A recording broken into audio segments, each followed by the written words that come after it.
আগস্টের শেষ সপ্তাহ থেকে মালয়েশিয়া পৌঁছাতে শুরু করবেন বাংলাদেশি কর্মীরা। কুয়ালালামপুরে বাংলাদেশ হাই কমিশনের সাংবাদিকদের সঙ্গে মত বিনিময় সভায় এ তথ্য জানান প্রধানমন্ত্রীর উপদেষ্টা মাহাদি আমিন। ১ আগস্ট থেকে শুরু হবে নিয়োগ, অনুমোদন সহ অন্যান্য কার্যক্রম।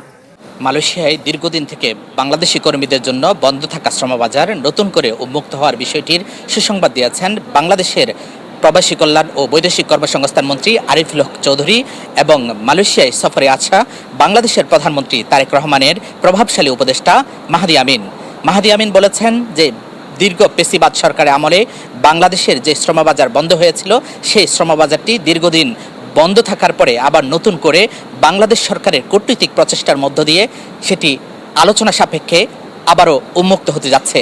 তবে উন্মুক্ত হওয়ার প্রক্রিয়াটি কিছুটা সীমাবদ্ধতার মধ্য দিয়ে এবং বাংলাদেশের যে সমস্ত রিক্রুটিং এজেন্সি রয়েছে সেই রিক্রুটিং এজেন্সির চাহিদা এবং মালয়েশিয়া সরকারের চাহিদা দুটির মধ্যে যে জটিলতা রয়েছে সেই জটিলতার কিছুটা ওভারকাম করে G2G ফর্মুলায় এখানে বাংলাদেশের যেই বুয়েছেল রয়েছে বুয়েছেলের মাধ্যমে আগামী অগাস্টের শেষ নাগাদ প্রথম যে বাংলাদেশ থেকে কর্মী আসার প্রক্রিয়াটি শুরু হবে। তবে মাহাদি আমিন আরেকটি বিষয় বলেছেন, সেটি হলো যে মালয়েশিয়া এবং বাংলাদেশের টেকনিক্যাল টিমের মাধ্যমে মালয়েশিয়া বাংলাদেশের শ্রমিক আসার ক্ষেত্রে যে জটিলতাগুলো রয়েছে সেই জটিলতাগুলো পর্যালোচনা করে স্বাভাবিক প্রক্রিয়ার মাধ্যমে এখানে যত রকম সমস্যা রয়েছে সমস্যার সমাধান করে বাংলাদেশি কর্মীদের যে স্বার্থ সংশ্লিষ্ট বিষয়গুলো রয়েছে এই বিষয়গুলোর প্রতি গুরুত্ব দিয়ে তিনি কিন্তু মালয়েশিয়ায় যাতে বাংলাদেশি কর্মীরা আসে কোনো প্রকার প্রতারণা, সিন্ডিকেট অথবা জটিলতার শিকার না হয় সেই বিষয়টির প্রতি গুরুত্ব দিচ্ছে বাংলাদেশ সরকার। তবে মালয়েশিয়ার মন্ত্রী এম ব্রাহ্মানান তিনি যে বিষয়টি বলেছেন সেটি হলো যে আসলে বাংলাদেশ থেকে এই মুহূর্তে কর্মী নেওয়ার ক্ষেত্রে মালয়েশিয়া সরকারের আর কোনো বাধা নেই।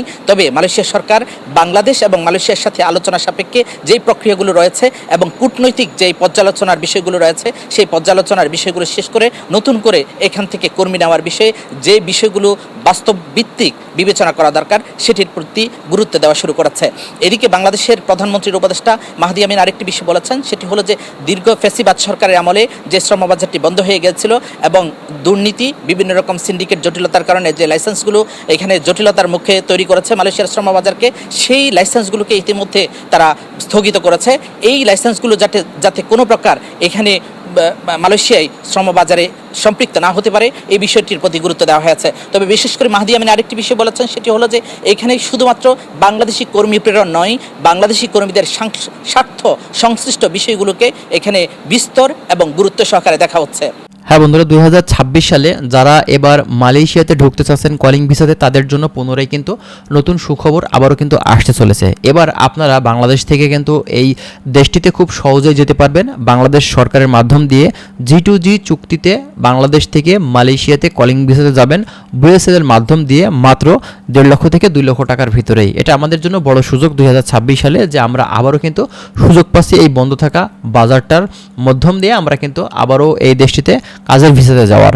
তো এটা কিন্তু আমাদের জন্য বড় সুযোগ। আর যেহেতু 2026 সালে মূলত নতুন করে আপনার এই বাজারটি খুলেছে, বাংলাদেশ সরকারও চাচ্ছে বেশ ভালো পরিমাণে কর্মী সেখানে পাঠাতে এবং মালয়েশিয়ান গভর্নমেন্টও চাচ্ছে যেন দক্ষ কর্মী সেখান থেকে যেন আসে, বাংলাদেশ থেকে যায় আর কি। তো এখন দেখা যাক এটা আসলে কী পরিমাণে কর্মী তারা নিবে, কী পরিমাণে চাহিদা তারা আছে, বিস্তারিত বিষয়গুলো কিন্তু আমরা 25 তারিখের আগে ইনশাল্লাহ জানতে পারবো। আর যেহেতু মালয়েশিয়ার শ্রমবাজারের গত কলিংয়ের কর্মীগুলো এখন পর্যন্ত আটকে আছে, তারা এই মাসে লাস্টের দিকে যাচ্ছে, তো সেক্ষেত্রে আমাদের জন্য কিন্তু আরও ভালো হয়েছে যেন গত কলিংয়ের কর্মীগুলো না আটকে থাকে, তাদের ফ্লাইটগুলো যেন আগে হয়ে যায়। তো যাই হোক আমরা আরও বিস্তারিত তথ্যগুলো ধাপে ধাপে আপনাদেরকে দেওয়ার চেষ্টা করব। তার জন্য অবশ্যই আপনারা আমাদের চ্যানেলের সঙ্গে থাকবেন। আমরা চেষ্টা করছি বিভিন্ন বিষয় সম্পর্কে আপনাদের অবগত করার। ভালো থাকবেন, আল্লাহ হাফেজ।